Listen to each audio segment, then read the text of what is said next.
पिछले भाग में आपने देखा मेघना को बार बार एक डरावना सपना परेशान कर रहा था। वो और उसके दोस्त एक ट्रिप पर जा रहे थे जब अचानक उनकी कार खराब हो गई। कार जहां रुकी वहां एक प्राचीन महल था जो मेघना के सपनों में बार बार नजर आता था। सपने का रहस्य जानने के लिए मेघना के दोस्त उसे उस महल के अंदर ले गए। वहां अचानक चमगादड़ों का झुंड उन पर टूट पड़ा। तभी उन्हें एक औरत दिखी जिसके पैरों में पायल थी और वो नृत्य कर रही थी। लेकिन जब मेघना ने उस औरत का चेहरा देखा तो डर से उसकी चीख निकल गई। सभी डरकर वहां से भागे और घर पहुंचे। लेकिन उस रात वो रहस्यमयी औरत मेघना के घर आई और उसने मेघना के शरीर पर कब्जा कर लिया। रात के लगभग 3 बजे होंगे। मेघना की माँ अपने बिस्तर पर सो रही थी। तभी उसे बड़ी तेज ठक ठक की आवाज सुनाई दी। उसने इधर उधर देखा मगर अंधेरे में उसे कुछ भी दिखाई नहीं दिया। गोमती के मन में घबराहट होने लगी। उसने घबराते हुए मेघना को आवाज लगाई, मेघना, मेघना, ये कैसी आवाज है बेटा? क्या हो रहा है यहाँ पर? मेघना। कमरे में आने वाली वो ठक ठक की आवाज उसी वक्त बिल्कुल शांत हो गई। गोमती को अंधेरे कमरे में किसी के कदमों की आहट महसूस हुई, जैसे कोई धीरे धीरे उसके पास आ रहा हो। गोमती घबरा उठी। तभी कमरे में एक रोशनी हुई। मेघना उसके सामने हाथ में मोमबत्ती लिए बढ़ रही थी। जैसे ही मोमबत्ती की रोशनी मेघना के चेहरे पर पड़ी, गोमती की रूह कांप उठी। मेघना का पूरा माथा खून से भरा था और वो किसी डायन की तरह हंस रही थी। उसने अपने मुंह पर उंगली रखी और हंसते हुए माँ को चुप रहने का इशारा किया। मेघना, ये क्या हुआ तुम्हें बेटा? और ये चोट कैसे लग गई? आजा बेटा, तेरे माथे पर पट्टी बांध देती हूँ। गोमती ने दुपट्टा लिया और मेघना के माथे का खून साफ करने लगी। मगर मेघना ने अचानक उसके हाथ से दुपट्टा झटक कर दूर फेंक दिया और अपने हाथ पांव मरोड़ने लगी। गोमती उस नजारे को देख बुरी तरह डर गई। मेघना, होश में आ मेरी बच्ची। ये तो क्या कर रही है? मेघना ने गुस्से से भरी नजरों से अपनी माँ की ओर देखा। उसकी आंखों में आग सी जल रही थी। उसने अपने हाथ पैरों को अजीब तरह से मरोड़ा, जैसे कोई बेकाबू ताकत उसे खींच रही हो। धीरे धीरे वो अपने हाथ पैरों के बल उल्टी चलती हुई अपने बिस्तर तक पहुंची, मानो कोई अनजानी ताकत उसका साथ दे रही हो। दीवार की ओर मुंह करके वो बैठ गई और दबी रहस्यमयी आवाज में किसी से बात करने लगी। गोमती को यकीन हो गया था कि मेघना के साथ कुछ भयानक हुआ है। फिर भी उसने कुछ नहीं कहा। चुपचाप भगवान का नाम जपते हुए वो अपने बिस्तर पर लेट गई। उसका मन डर और प्रार्थना से भरा हुआ था। अगली सुबह जब गोमती की आंख खुली तो उसने देखा कि मेघना अभी भी अपने बिस्तर पर लेटी थी, बिल्कुल बेजान सी। मेघना बेटा, तेरी तबीयत तो ठीक है ना? और तेरे माथे की वो चोट? गोमती की पुकार से मेघना की नींद टूटी। उसने धीरे से आंखें खोली और अपनी माँ की ओर देखा।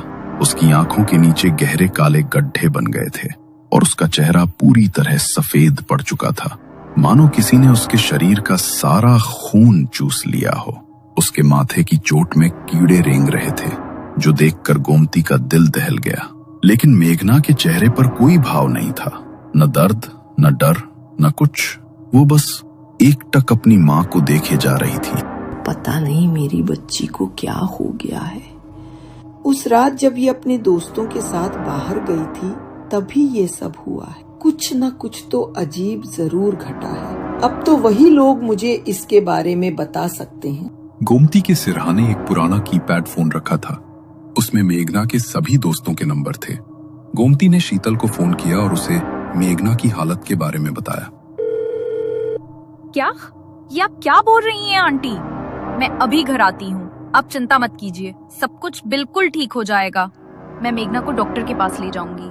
शीतल ने तुरंत कॉल कट की और समीर को फोन लगाया। बहुत बड़ी परेशानी हो गई है समीर, तुम जल्दी से मुझे पिक करने के लिए आ जाओ। हमें मेघना को अस्पताल लेकर जाना होगा, लेकिन मुझे लगता नहीं कि सिर्फ हॉस्पिटल से काम चलेगा। कुछ ना कुछ और ही बात लग रही है मुझे। अरे तुम ज्यादा सोचो मत, मेघना ने उस बात को अपने दिमाग में बिठा लिया है। ज्यादा सोच रही है वो उस बात के बारे में, इसीलिए उसके साथ शायद ऐसा हो रहा है। तुम चिंता मत करो, मैं अभी आता हूँ। समीर ने शीतल को उसके घर से लिया और दोनों मेघना के घर पहुंचे। जैसे ही उनकी नजर मेघना पर पड़ी, उनके चेहरे पर हैरानी और डर छा गया। मेघना की हालत देखकर उनका दिल बैठ गया। वो समझ ही नहीं पा रहे थे कि आखिर एक रात में उसकी ऐसी हालत कैसे हो सकती है। उसका चेहरा बेजान, आंखें खोखली और शरीर मानो सारी ताकत खो चुका हो। दोनों एक दूसरे की ओर देखकर चुप खड़े रहे। उनके मन में सवाल और डर का तूफान उठ रहा था। तुम दोनों सच सच बताओ बच्चों, उस रात क्या हुआ था जब तुम लोग बाहर घूमने गए थे? कुछ हुआ था क्या बाहर जो तुम लोग मुझसे छुपा रहे हो? हाँ आंटी, वो नहीं आंटी, कुछ भी नहीं हुआ। लगता है मेघना की तबीयत ठीक नहीं है। आप टेंशन मत लीजिए, हम इसे डॉक्टर के पास लेकर जा रहे हैं। समीर ने शीतल को चुप रहने का इशारा किया और वो दोनों मेघना को लेकर अस्पताल चले गए। डॉक्टर अंदर मेघना के माथे पर बैंडेज कर रहे थे। तभी शीतल ने समीर की ओर देख रही थी। अरे, अब तुम्हें क्या हो गया? तुम ऐसे क्यों देख रही हो मुझे? तुमने आंटी से झूठ क्यों बोला कि उस रात कुछ भी नहीं हुआ था? अगर मेघना को कुछ हो गया तो जानते हो ना, उसके जिम्मेदार हम सब होंगे। हमें आंटी को सब कुछ सच सच बता देना चाहिए था। बेवकूफ मत बनो शीतल, मेघना को कुछ भी नहीं हुआ है। उसने बस बातों को अपने दिमाग पर हावी कर लिया है। और अगर हम ये सब आंटी को बता देते ना, तो जानती हो ना, उनकी तबीयत और खराब हो जाती। वो पहले ही इतनी बीमार रहती हैं। तुम उन्हें ये सब बता देती तो पता नहीं उनका क्या हाल होता। तुम ठीक कह रहे हो समीर, ये तो मैंने सोचा ही नहीं था। चल मेघना को देखकर आते हैं, शायद उसकी बैंडेज हो गई होगी। मेघना की बैंडेज करवाकर वो दोनों उसे गाड़ी में ले आए, लेकिन वो अभी भी ना तो अपनी पलकें झपका रही थी और ना तो उन दोनों की तरफ देख रही थी। अरे मैडम, क्या हो गया है तुझे? कोई भूत घुस गया है क्या तेरे अंदर, जो ऐसी शक्ल बनाई हुई है? उस रात वहाँ महल में जो भी हुआ उसे भूल जा। दुनिया में बहुत ही जगहें हैं ऐसी जहाँ ऐसी आत्माएं भटकती हैं। अब हर चीज को अपने दिमाग पर हावी तो नहीं होने दे सकते ना हम। समीर, मुझे लगता है कि हमें मेघना को मंदिर लेकर जाना चाहिए। वो मंदिर जाएगी तो उसे अच्छा लगेगा और हो सकता है उसके मन में जो ये भारीपन हो रहा है, ये भी मंदिर जाने के बाद कम हो जाए। तुम एक काम करो, गाड़ी मंदिर की तरफ ले लो। शीतल ने जैसे ही ये बात कही, मेघना का चेहरा गुस्से से भर गया। उसने स्टीयरिंग व्हील को अपने हाथ से घुमा दिया।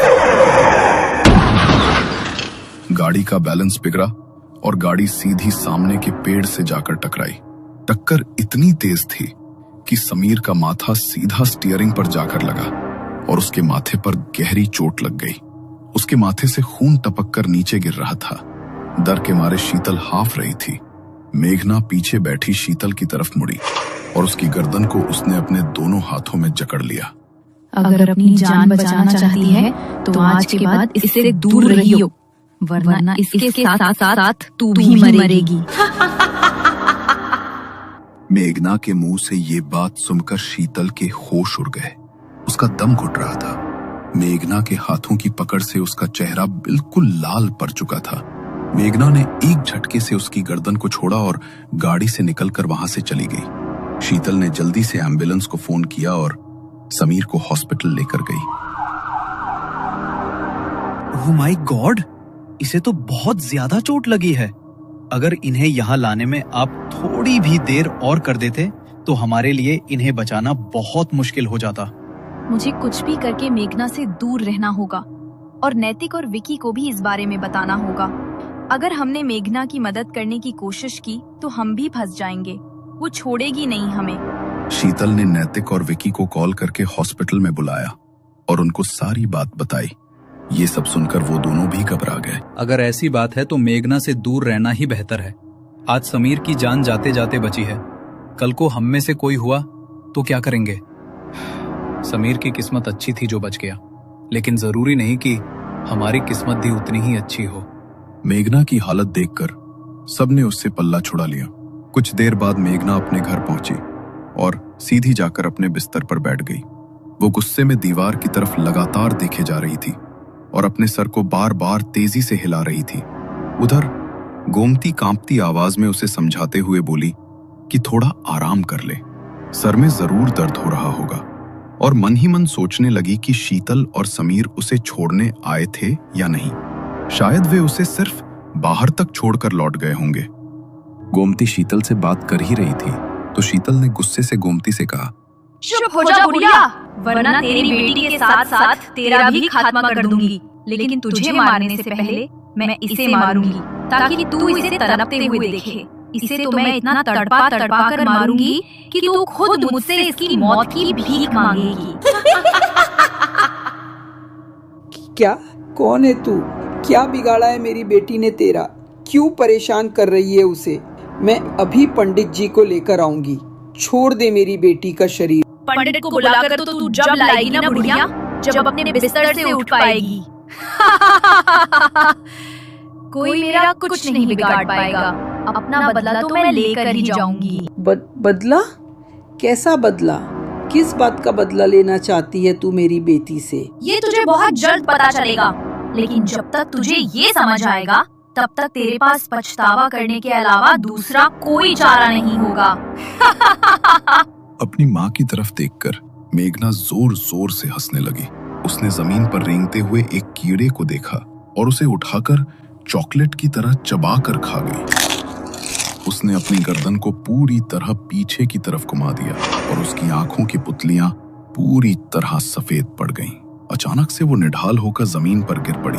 तभी पड़ोस में रहने वाली माया आंटी उनके घर आई। अरे, ये मेघना को क्या हुआ? ये इस तरह जमीन पर क्यों गिरी हुई है? माया ने मेघना के चेहरे पर पानी छिड़का, मगर जैसे ही उसने उसे उठाने के लिए उसे छुआ तो मेघना का पूरा शरीर बुरी तरह कांप उठा। उसे मानो एक जोरदार बिजली का झटका लगा हो। वो बड़ी ही फुर्ती से वहां से उठी और दीवार के सहारे जाकर चिपक गई। वो माया को देखकर घबरा रही थी। तभी गोमती का ध्यान माया के गले में पहनी रुद्राक्ष की माला पर गया। क्या हो गया मेघना तुम्हें? तुम इस तरह मुझसे घबरा क्यों रही हो? जाओ यहाँ से। मैंने कहा जाओ यहाँ से। इसे भेज दो यहाँ से। माया को मेघना का बर्ताव कुछ अजीब सा लगा। उसने गोमती की ओर देखा तो गोमती ने उसे इशारों से कुछ ऐसा समझा दिया जो शब्द नहीं समझा सकते थे। माया जल्दी से उनके घर से बाहर निकली और दौड़ती हुई गांव के मंदिर में पहुंची। क्या हुआ बेटी? तुम इतनी घबराई हुई क्यों हो? सब कुछ ठीक तो है ना? पुजारी जी, वो गोमती की बेटी मेघना, उस पर कोई ऊपरी साया है। आप जल्दी से मेरे साथ चलिए, वरना वो साया उसे खींच कर ले जाएगा। क्या गोमती की बेटी पर कोई साया हावी है? तुम चिंता मत करो, मैं अभी तुम्हारे साथ चलता हूँ। माया पुजारी जी को लेकर गोमती के घर के दरवाजे पर पहुंची तो मेघना कमरे के कोने में दुपक कर बैठी थी और दबी आवाज में कुछ बड़बड़ाते हुए दीवार को नोच रही थी। गोमती लाचार थी, इसलिए अपनी बेटी को बचाने के लिए वो अपने बिस्तर से भी नहीं उठ सकती थी। पुजारी जी जैसे ही घर के भीतर दाखिल हुए तो मेघना को भनक लग गई। वो बड़े ही गुस्से में पीछे की तरफ मुड़ी। पुजारी, क्यों आया है तू यहाँ पर? अगर इसे बचाने के लिए आया है तो चला जा यहाँ से, क्योंकि मेरी आत्मा इतने सालों से सिर्फ अपने बदले के लिए भटक रही है। और अगर तूने बीच में आकर मेरा बदला पूरा नहीं होने दिया तो खत्म कर दूंगी मैं तुझे भी। बदला? कैसा बदला? आखिर किस बदले की बात कर रही है तू? इस बच्ची ने क्या बिगाड़ा है तेरा? जरूरी नहीं है पुजारी कि इंसान हमेशा अपने ही कर्म का फल भोगे। कभी कभी उसे दूसरों के कर्मों का भी भोगना पड़ता है और इसे वो भोगना पड़ेगा, वो भी इसकी माँ की आंखों के सामने। क्या? या तो तू सब कुछ सच सच बता दे, या मुझे और भी तरीके पता हैं जिससे तू सच तो बताएगी, लेकिन उससे 100 गुना पीड़ा होगी तुझे। नहीं बताऊंगी, कुछ नहीं बताऊंगी। तू जो कर सकता है कर ले। पुजारी जी ने अपने हाथ में पकड़े कमंडल से जल निकाला और मेघना के ऊपर छिड़क दिया। जल का स्पर्श पाते ही मेघना बुरी तरह चिल्ला उठी। तभी पुजारी जी ने अभिमंत्रित विभूति से मेघना के चारों तरफ एक घेरा बना दिया। ये तू ठीक नहीं कर रहा पुजारी। तू इस तरह से इसे बचा नहीं सकता। अगर तू आज इसे मुझसे बचा भी लगा तो कल मैं फिर इसके ऊपर हावी होंगी, क्योंकि मेरी आत्मा मुक्त नहीं होने वाली। मेरी आत्मा सालों से इंसाफ के लिए भटक रही है, अपने बदले के लिए भटक रही है। तू मुझे भटकाने की कोशिश मत कर। मैं तेरी इन बातों में आने वाला नहीं हूं। तुझे तो मैं मुक्त कराकर ही रहूंगा। तुझ जैसी मैली आत्माएं मुक्ति के मार्ग को ठुकरा देती हैं, लेकिन ईश्वर के आगे तो तुझे झुकना ही पड़ेगा। जब तक मेरा बदला पूरा नहीं होगा, मैं मुक्ति को स्वीकार नहीं करूंगी। पुजारी, गलत इंसान का साथ मत दे, वरना खुद भी पाप का भागी बनेगा। पुजारी बड़े ही ध्यान से उसकी बातें सुन रहा था। उसने वहां पर यज्ञ कुंड जलाया। यज्ञ कुंड में अग्नि प्रज्वलित होते ही मेघना का शरीर बुरी तरह तड़पने लगा। वो जोर जोर से चीखने लगी। एक बार को वह आत्मा उसके शरीर से बाहर निकलती, मगर फिर वापस उसके शरीर में प्रवेश कर जाती। लगभग 2 घंटे लगातार वहां पर पुजारी जी ने यज्ञ किया, मगर यज्ञ पूर्ण होने के बाद भी वह उस आत्मा को मेघना के शरीर से नहीं निकाल पाए। मेघना का शरीर कमजोर पड़ गया, इसलिए वह बेहोश होकर वहीं गिर पड़ी। ऐसा नहीं हो सकता। ये संभव नहीं है कि यज्ञ के पूर्ण होने के बाद भी कोई आत्मा किसी के शरीर को न छोड़े। ये आत्मा बिल्कुल पक्का इरादा करके आई है। ठीक कहा था इसने कि ये मुक्त नहीं होने वाली। ये जब तक अपना बदला पूरा नहीं कर लेगी, तब तक मुक्ति के मार्ग पर आगे नहीं बढ़ेगी। गोमती अपनी बेटी की हालत देखकर रो रही थी और पुजारी जी से कह रही थी, आखिर किस बात का बदला चाहिए इसे? मेरी बेटी ने क्या बिगाड़ा है इसका? मेरी बेटी तो कभी एक मच्छर भी नहीं मार सकती, तो किसी इंसान का क्या बिगाड़ेगी? तभी पुजारी ने गोमती से कहा, लगता है तुमने उसकी बातें ध्यान से सुनी नहीं गोमती। तुम्हारी बेटी अपने किए का फल नहीं भोग रही। जरूर इसके पीछे तुम्हारा या तुम्हारे पूर्वजों का कोई श्राप है, जो वो शक्ति अब तुम्हारी बेटी पर हावी हो रही है। याद करो, शायद तुम्हें कुछ याद आ जाए, क्योंकि जब तक हमें पता नहीं चलता कि ये आत्मा किसकी है, तब तक अब हम चाहकर भी कुछ नहीं कर सकते। मैं बस इतना कर सकता हूं कि तुम्हारी बेटी को एक रक्षा सूत्र दे सकता हूं, मगर वो जैसे ही उसके शरीर से अलग होगा, वो आत्मा फिर उसके ऊपर हावी हो जाएगी। पुजारी जी ने मेघना की कलाई पर एक रक्षा सूत्र बांध दिया और वहां से चले गए। माया ने मेघना को उसके बिस्तर पर लेटा दिया था। देर रात का वक्त था। गोमती अपने बिस्तर पर लेटी हुई थी, मगर मेघना के बारे में सोच सोचकर उसे नींद नहीं आ रही थी। तभी उसका ध्यान सामने की दीवार पर पड़ा। दरवाजे के ऊपर बने रोशनदान से सामने की दीवार पर हल्की रोशनी पड़ रही थी। उसी हल्की रोशनी में एक परछाई उभरी, एक नर्तकी की परछाई, जो रात के पहर नृत्य कर रही थी। उसके पैर में बंधे घुंघरू और गाने की आवाज जैसे ही गोमती के कानों में पड़ी, तो डर के मारे उसकी आंखें खुली की खुली रह गईं। तुम? डर के मारे गोमती का हलक सूख गया।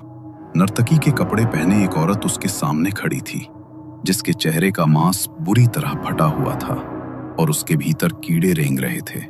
आंखों की पुतलियां सफेद होकर बाहर को आ चुकी थी। उसने एकटक मेघना की ओर देखा और मेघना के हाथ में बंधा वो रक्षा सूत्र वहीं खुलकर गिर गया। उसी समय वो आत्मा फिर से मेघना के शरीर के भीतर प्रवेश कर गई और मेघना ने अपनी गर्दन पीछे की तरफ मरोड़कर भयानक तरीके से मुस्कुराते हुए अपनी मां को देखा।